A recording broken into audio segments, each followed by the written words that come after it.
Bonjour et bienvenue dans cette vidéo. Aujourd'hui, nous allons comparer les laines que j'appelle pelucheuses, celles qui permettent de faire les fameuses écharpes nuages ou des châles très moelleux, très aérés. Certaines de ces laines sont dégradées, d'autres sont en couleur unie. Je vais tout vous présenter dans cette vidéo. J'ai sélectionné 5 pelotes de laine parmi mes 3 fournisseurs principaux. Pour la version unie, il s'agit de la laine Maya de chez Lydia Crochet Tricot et la laine Angora de chez Loupation. Ces deux références sont présentées sur la gauche de mon tableau. Lorsque je compare leurs caractéristiques, je vois tout de suite que ces laines sont très différentes. Maya est composée à 100% d'acrylique, alors que Angora contient 20% de laine. C'est une différence majeure, notamment pour les personnes qui sont allergiques à la laine. Cela explique également la différence de prix entre ces deux références.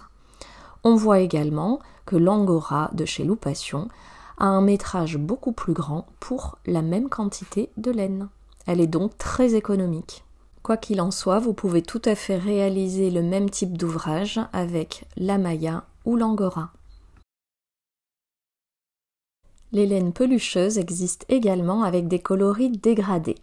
Il s'agit de la laine Caprice chez Lydia Crochet Tricot, Angora Batik chez Loupation et Juliette chez DMC.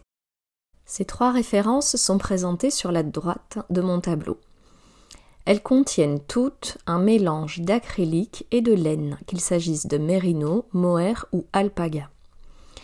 Elles ont des caractéristiques a priori similaires, mais pour les avoir testées toutes les 3, je trouve qu'elles sont assez différentes au niveau de la texture. La laine Angora Batik est légèrement plus fine que ses consoeurs. On voit tout de suite la façon dont les pelotes sont présentées. À gauche, Angora Batik, vous voyez, elle est assez compacte et ça va se détendre au fur et à mesure qu'on crochette. On voit l'épaisseur du fil qui est très fine. Et ici, la Juliette qui est présentée beaucoup plus moelleuse. Leur texture est assez différente. C'est difficile de vous le montrer en vidéo, bien entendu. Il y a également donc la Caprice, j'ai pas la pelote avant de l'avoir crochetée. Au niveau de la texture, on a vraiment 3 rendus assez différents et des coloris également très différents d'une gamme à l'autre, donc c'est ça que je trouve assez intéressant. Enfin, concernant le prix, pour celle-ci, eh bien, j'ai profité des soldes. Elles étaient à moins 50%, donc j'ai pas tellement eu le choix au niveau de la couleur, il ne restait que celle-ci, mais j'adore ça. Je suis en train de faire un châle avec. Donc c'est aussi une petite astuce de se faire plaisir au moment des soldes avec une marque un tout petit peu plus chère habituellement, mais franchement ça vaut le coup. Avec une seule pelote, vous pouvez réaliser une écharpe nuage et avec 2 pelotes, vous pouvez faire un très grand châle.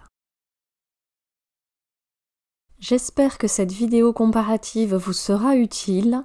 N'hésitez pas à laisser vos commentaires sous cette vidéo et à partager. À bientôt!